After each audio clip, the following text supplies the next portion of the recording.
Good morning, everyone. Welcome to another episode of Sunday Special. Today, I'm joined by Helen Chorley. Hello, Helen.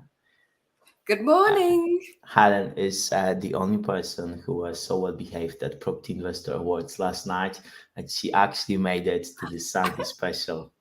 Well done, Helen. I'm proud of you. Proud of Yeah, you. I get the Survivors Award. Yeah, although my voice is a little bit, it was going by the end of the night. Yeah, I definitely. was, You getting? We call it the next morning award.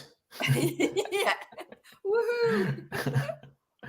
Nice one. Well, yeah. How was the awards? You were there handing out the awards and announcing the Yeah, winners. I was co-hosting with Ranjan, so yeah, got to announce 5 of the 10 winners. And I really loved it. The venue was great, the food was great. It was a lovely atmosphere. Mm. It was excited but not too mad. Although as we've established, I left at midnight because I turned into a pumpkin after that, and obviously I knew I had to do this today, so I took it Nice. pretty yeah, I took it pretty easy. But yeah, Yeah. but Well done. it was such good fun. It was nice to see. What I love about that award and that those awards and that kind of group is that there's so many different groups that come together. Mm. There was people from PIP, Partners in Property. I had a Property Sisters table. Some of them are sponsored by the judges, or kind of different companies, and there's just lots of people from different communities. There was somebody from actually there's a few representatives from Danny Inman's Prosperity Network. So it's just a lovely opportunity for different parts of property to all come together and catch up and say hi and yeah, have a really lovely night. Nice, nice. It's always nice to like bump into people at those awards because the conversations are so much more lighthearted. There's like Yes. no talks, no nothing, like just kind of conversations and chat about what happened in the last year, which is always Yeah. great. Yeah. And what I had Nice. lots of people come up to me telling me that most people came up to me telling me that they listened to this show on a Sunday. I was like, thank you for listening. Oh, nice. Loads of people Look, did. It look, was look who just really joined. Look who just joined. There we go. oh, yes. Hello, Adam. We have the triumvirate. We can't hear you Hi. though. We can't hear you. Yes. Now. You can't. Now Yeah, can. now it's good. Yeah. Nice Fabulous. one. How are you this morning? I'm okay, thank you. I'm feeling fresh. Not that I want to press that on those who may be feeling a little hoarse or otherwise. How are you Yeah, guys? Have a good night. It was really fun. It was a really, really nice night. We had a lovely table. Jay was there, and he partied long after I did. I was sensible and pre-booked my taxi to go home. And then Who was on there? Will Mallard was on the table that you and I have done lots of podcasts with. We had lots of Property Sisters, Amy Rowlinson, Joe Lightfoot, and Tatiana, whose surname I can never pronounce. So yeah, good representation from the Property Sisters. And Rob Mason from your gang, Partners in Property. And who else did we have? And Dom and Luke from Auction Buyers Club. So we had a nice little Yes. mix. Oh, sounds like a lot of fun. Lovely. It was Lovely. really, it was lovely. Yeah, and it's so great to hear as well that 3 out of 10 awards were to current or ex Auction Buyers Club members. Woohoo! Really amazing. Fantastic. So I know Safe one, but who were the others, Piotr? Well, Swan, she won 2 awards for HMO Deal of the Year, and I think HMO Investor. Oh, did she? She's a rock star. She's a rock star, yes. She is, and a Property Sister. Yay! Nice. Well, it's we unfortunately lost Jay to the celebrations, and he's unable to participate. But good to have you on, Adam. The other winners were Jack Jiggins and Ben from XP, they won Deal of the Year. So they were really, really delighted. They had a whole table there. So really, and they brought all their crew up on stage, which I thought was really sweet. Bless them. Oh, nice. Lizzie Warburton won New Investor of the Year, which I was really delighted about. I saw that as well. Yeah. Yeah, so she's the presenter of Property Elevator. And I don't think people know that actually she invests herself. She's done a number of different deals. She sources, she's done some flips, she's done loads of different things. So that was very well deserved. So I was absolutely, delighted for her. Deal of the Year was, I can't pronounce the company. Was it Rehoboth? Sam from Rehoboth? Well, Rehoboth, yes. Something that was that. a really kind of complicated deal. Maybe we'll go into that one week, but not today because my brain is firing on all cylinders. We'll keep it simple Investor today. of the Year was Max Scott from Star Max Properties. Scott, So yes. And Joseph Cole got commercial. And Mani Chopra for HMO Deal of the Year. And Manny, yes. So we had great representation from the ladies as well. I know. Yeah, it's really super. Really good, really good. I'd really like to know what each deal was for, and what was the deciding factor for those people winning the awards. I know from Safe. Great. That's fairly. I'm going to go camera off, guys, because I'll be driving. So. Okay. Sounds good. Because I know obviously Safe, he's in Auction Buyers Club, and like we do a lot of business together, and I see the kind of stuff he does, and I remember like we were together on this Marbella mastermind retreat, like was it like 3 years ago, Adam? I think it was exactly 3 years ago. Right. And since that, like the way Safe crew was like quite spectacular. So. It's great to see how the plan he made or the plan he presented over there, like it's just like going exactly like he imagined. So really happy for him. That's wonderful. Yeah, that's wonderful. I think with him, well, none of the other judges, we don't know how each of us votes. But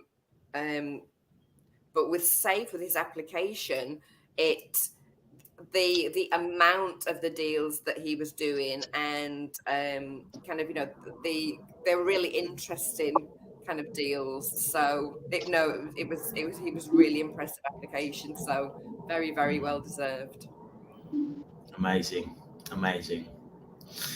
Really good. Well, Adam, since we have you on, maybe we can discuss the supplement as well, and the brief.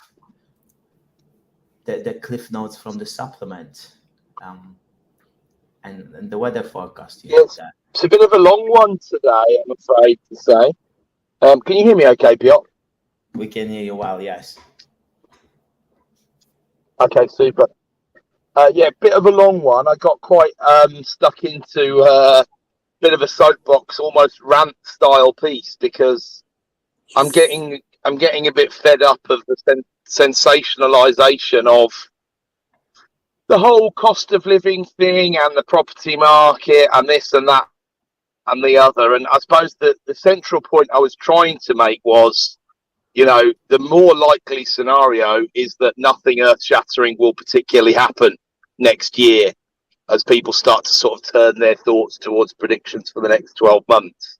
Yeah. Which I know doesn't get people to click and wouldn't sell papers if I was trying to sell papers or whatever. But the whole sort of idea of, there's going to be a crash, I suppose that's what's niggling at me the most, because I just don't think there is going to be, unless there's an unseen factor or factors that, we just don't know is going to happen quite yet. If anything, compared to 2 months ago, we're actually in much better shape than we were. And because another thing that we all didn't really see coming, because they messed up quite so spectacularly with their statement when Truss was PM and Kwarteng was Chancellor, we might have seen the top in the bond yields and the swap market. for this cycle, which was around the sort of 5.1 for the gilts and maybe about 5.5 for the swaps briefly. Now, this market couldn't handle 5.5 for any sustained period of time, but it wasn't a sustained period of time. It was a couple of weeks before there was so much pressure that they basically had to resign. So there's then this kind of slightly weird thing going on where the relationship is that the base rate is slow and is moving along at a certain pace, and is still catching up and is still on an upward trend. But really, that's only actually relevant to those of us who've got debt that's pegged to the base rate, whereas those of us who are using debt that comes from the swap markets, generally speaking, or the pricing comes from the swap markets anyway, they've actually seen the peak, and that's on the way down. Now, we could be lulled into a false sense of security it's going to come down a long way. That strikes me as unlikely still, but it's coming down a reasonable amount, which we've all got to be reasonably thankful for. And this week we've seen, as I predicted some weeks ago, we'd see some sub 5.5 before the end of the year on the 5-year fixes. There is a bit of 5.4 out there, which is good to see that I could manage to hit the barn door with that one. But I think couple of points on that one, really. One, I wouldn't let that stop you from applying if you think rates are going to come down, because if the rates from your particular provider come down, and that's what happened to us, the one with the lowest rates we've seen that we can access is Paragon, and we had some applications in at 5.69 that have now been reverted to 5.4, which is great. So we've saved 30 basis points during the application process, which is still slow. And obviously we recover a bit of margin there. And I think the key point that people need to get their head around in terms of, because I've seen that this week as well, buy-to-let doesn't work anymore. I mean, buy-to-let's been dead more times than Lazarus.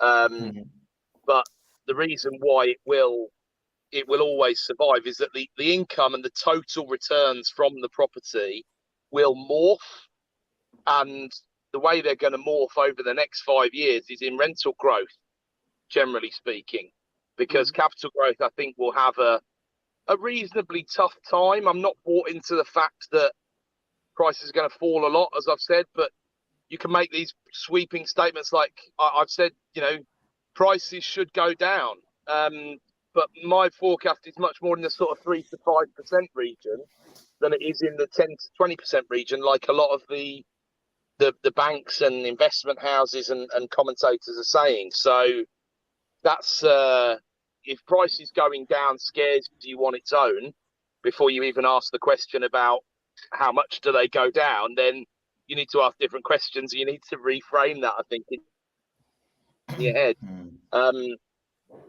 So and then I've gone through the best forecast that I've really seen it, because obviously last week I was dealing with the budget primarily, and this week I've looked at the Office for Budget Responsibility, which is the independent government body that produces the data upon which the Treasury relies upon for a budget, and I've given that not exactly a line by line, but I've taken the meat from their work and commented on some of that in terms of how accurate I think it is. And the good news, I think, is that the government are probably working from the best forecasts that we've got in the shorter term, because a lot of it does make sense. Unemployment to go up to nearly 5%, whereas we've seen some very bearish forecasts of it going up to 6.5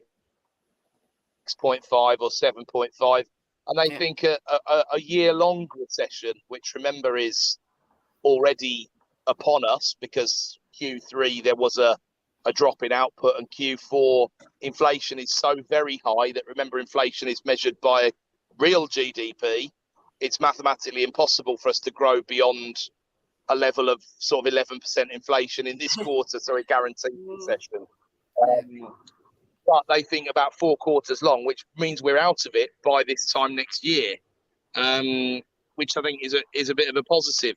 The flip side of that forecast is they still think that inflation is going to drop off very dramatically. There are several reasons why I don't think that's right, which I've gone into in more detail in the supplement. But one being, the energy price cap slips to £3,000 per average household rather than £2,500 in April next year. That will keep inflation nice and high because the gas prices are so high apart from anything else, and there's not an awful lot of chance they're going to come down too much before then. Even if Russia were to pull out of Ukraine today, it's still unlikely the futures market will repair itself particularly quickly. And we all know that's not happening anyway in terms of Russia, and there's probably more to come rather than less, unfortunately. And other than that, if inflation did go down as the OBR think that it will do, that would see us drop interest rates dramatically again in order to get the economy started. Maybe base would go down to about 1%. But before anybody gets excited, as I said, I think they're wrong. And that's why we won't be seeing 1% base rates again. But you would hope that one guy and his keyboard were not as good as the Office for Budget Responsibility. So maybe they're more likely to be right than I am. So let's hope it's a no-lose situation either way. But the risks are still there on the upside for all the interest rate movement, and that's what sort of will preoccupy me and be something to keep an eye on. And then it'll be that same job of filtering out the real issues from the sensationalized media issues, really. So it was that long this week. The cliff notes are even dead long, Piotr, I'm afraid. But that's sort of what I've. Yeah, that's definitely gives some a really good overlook of what the market is thinking or where the market is heading, right? Because that's what we need, kind of making decisions whether to buy stuff or not. And I think, like we keep saying this, but it's like if you're buying for medium to long term, right now is such a great opportunity to buy. Like now, Auction Buyers Club this week, last week by itself, we did, like us and the members, we did about 7 deals, pretty much one every day, because of the amount of quality stock that's out there that needs to be sold before December, and especially now before December, like everyone wants to close deals before Christmas. Yeah. It's such a pressurized period, and there are deals out there that are not going to happen again probably in February or March, because everything will be kind of like starting again for the next year. So yeah, thanks for the breakdown, Adam. That's really good. It's really good to have that overview. I just wish your camera was on so I could see like your happy little face, knowing that what you predicted came true. Oh wow. Yeah, but one of the successes from this week also we had was selling this big office block in the auction for Dominic. I'm pretty sure Dominic is listening, but that was a brilliant kind of deal from them, and we sold it finally in the auction for a decent amount of money. So that could be a trade of the year next year. Hint, hint. Well, that's what I like. I really hope that people like feel inspired, like go on and speak to the winners and see what they did. And I was speaking to like everybody I spoke to, I'm like, what about you applying? And the common theme when you speak to people was, well, what I do isn't special. I'm like, well, it's not special to you because you just do it every day. But how do you know it's not special compared to what other people are doing? It's and that's why I said like the beauty of being a judge is, and Adam's a judge next year, aren't you? You're on the panel with us. Yay. Nice. That we get to see what is and isn't special, and we can compare, whereas people are just in their lane, getting on with it, head down, day to day, kind of doing the same thing, and they don't know if what they're doing is any better or different or special or more creative than other people, but we do. And that's why I'm like, encourage people to apply, because I don't think people like really recognize how you know, how good some of the stuff that they're doing is and deserves to be recognized. So Yeah, definitely. So, Dominic, look, application in. When's the application starting? I think Probably they open sometime. in March time. Okay, still some time. Something like that. So a little while, gosh, but that will be here soon, no doubt.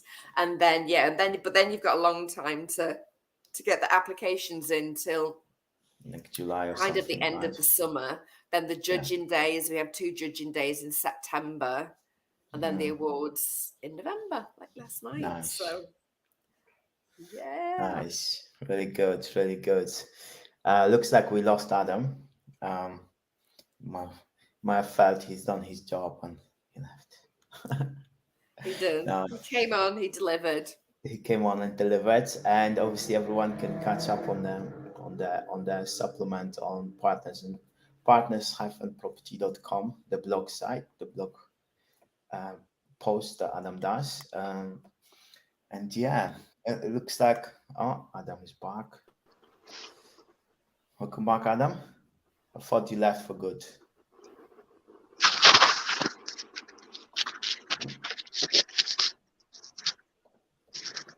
No? Yes?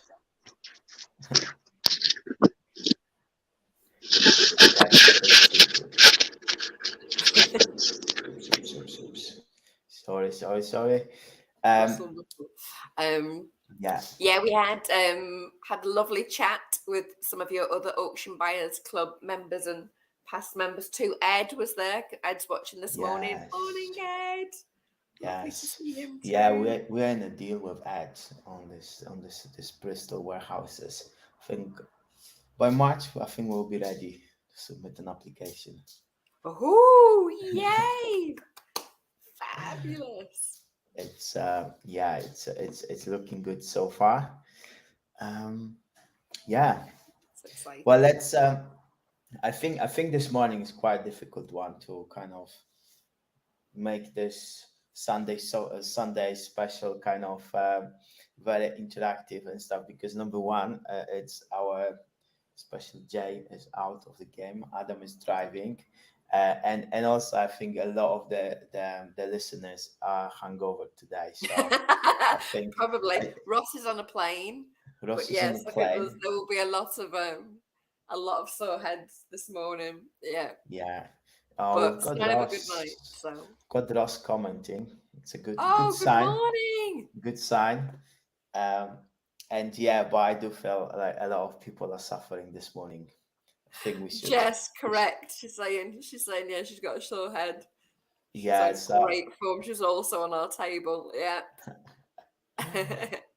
Oh, wow. So yeah, let's maybe save some energy for next week. I will come back and maybe next week we can discuss some of the deals that happen and maybe even invite the people who are the award winners and just have discussions with them. And yeah. Cool. That's a great idea. I think people would like to hear from them. Really good idea. Yeah. Okay. Well, sounds good. Well, if you're listening to this in bed, you can go back to sleep. And yeah, if you're not, if you're active, wishing you a good day. And we'll be back next week with a much longer episode. Cool. Bye, everyone. Thanks a lot. Thanks, everyone. Bye.